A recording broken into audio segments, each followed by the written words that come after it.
The most important day of your life is the day you are born and the day you realize why you are born. Today, I want to share with you a story of my journey from realizing why I was born and then how I went on to fulfill my purpose. But I want to start by telling you a little story, if I may.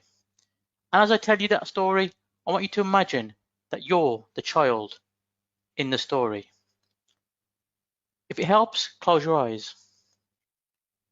Imagine you're sitting on the bottom stairs of your home. You're around 5, 6 years old. The lights are off, it's dark. Inside you feel a little nervous and you rock back and forth. In the background, you can hear the noise of your parents arguing.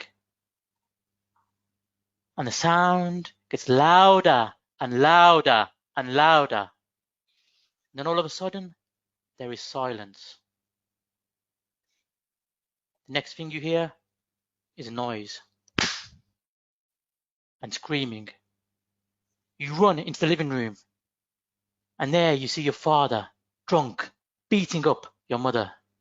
You do your best to intervene, but you're shoved aside. You're left to stand there and watch. Okay, if you had your eyes closed, you can open your eyes now. I'm going to ask you, how did you feel? How would you feel in that situation? This is how I felt, because that child was me. I felt like a coward. I felt ashamed, and I felt helpless. This was a regular occurrence, and as you can imagine, it really knocked my confidence. I used to pray every single night that one day somebody would come along and change my situation, but nobody ever did. I also made a promise that one day, when I was older, I'd make sure that no child felt the way I did at that moment in time, that every child would have the opportunity to be a child and grow up into the best version of themselves. I now want to transport you 10 years ahead. I'm now 15 years old at secondary school. I'd like to say that my situation at home had changed and somebody had come along and answered my prayers, but it hadn't. The arguments continued and the violence continued. I had lack of confidence and I didn't really want to spend much time with many people. I remember my school reports at the time. My teachers would say that Jin is unconfident. Jin doesn't really spend much time with other people. Jin is very shy. During school plays and other events, I was never picked for any roles. I'd always have to play the sheep, brr, or a tree. As you can see, I play those roles very well. But I was never picked for any communication roles. I often wonder why that is. Why do teachers always choose the most confident children within the class to play the major roles within plays? Why not choose children that lack the confidence to play those roles instead and help grow their confidence? But we'll come back onto that a bit later. At this point in life, I was very angry. I was very bitter. And I did have a few friends, but not many. Those friends that I did have began to experiment.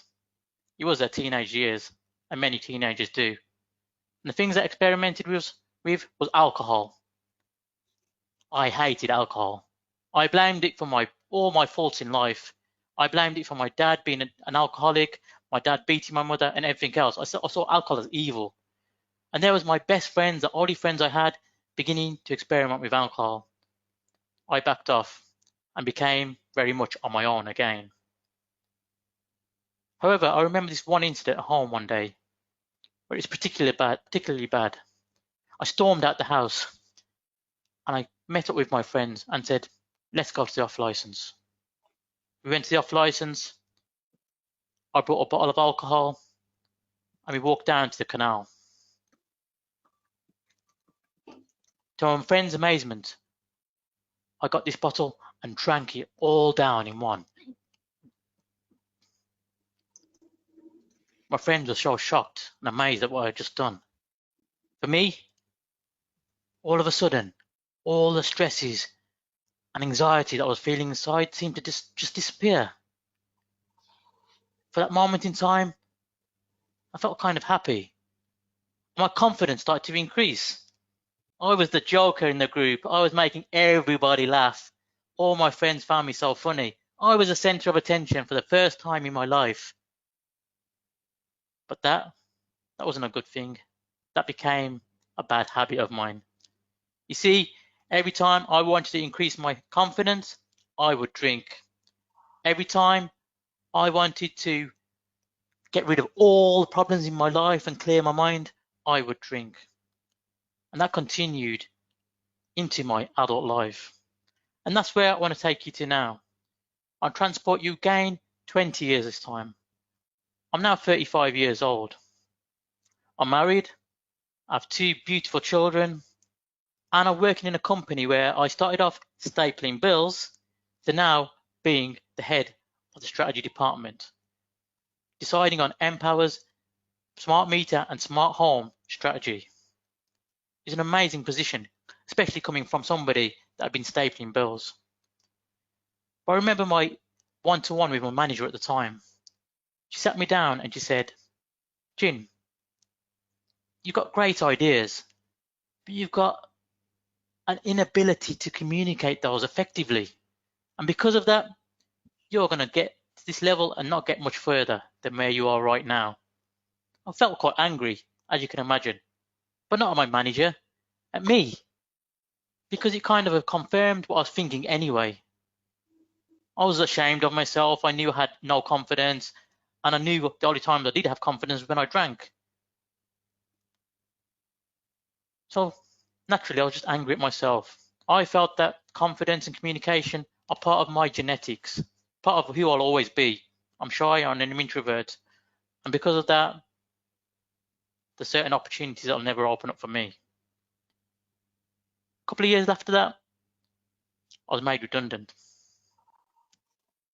I lost my job from a company that I'd been working at for 14 years, the only job I'd ever had after finishing my education. Many of you probably think I was afraid and scared. Yes, to some degree, but mostly I was excited. I could now work for myself.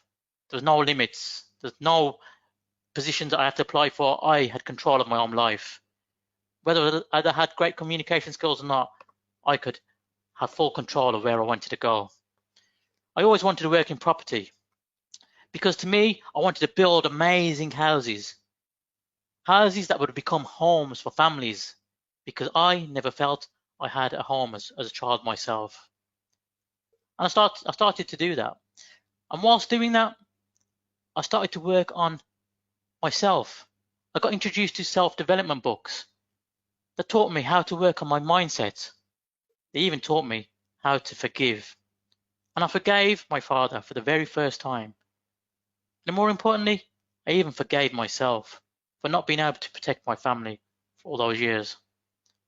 And with that, I became more powerful within me. And for the very first time, I actually loved myself. I felt in a good place. But then a year after that, I got a call from my big sister.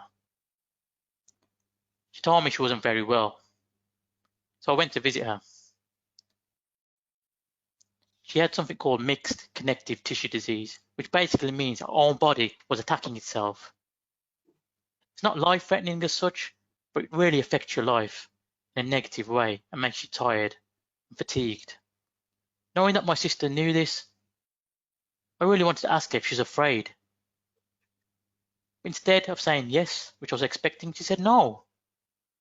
She said, it's been like a wake-up call for me. It's made me realize what's really important in my life. I'm going to focus on spending more time with my family. I'm going to spend more time on my legacy. And I'm going to travel the world. Wow. My sister left me with an amazing message. She looked at life with the end in mind and worked backwards in terms of what she wanted to achieve with her life.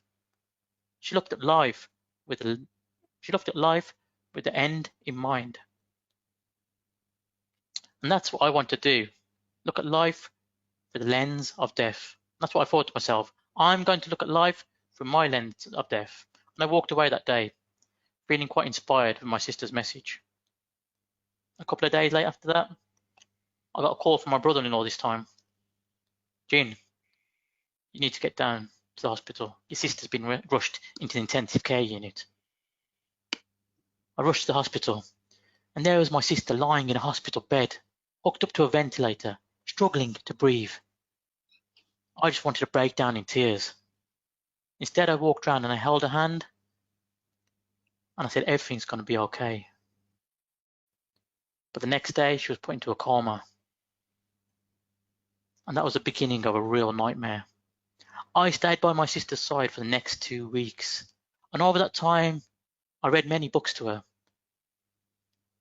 And one of those books I read was about achieving your purpose in life.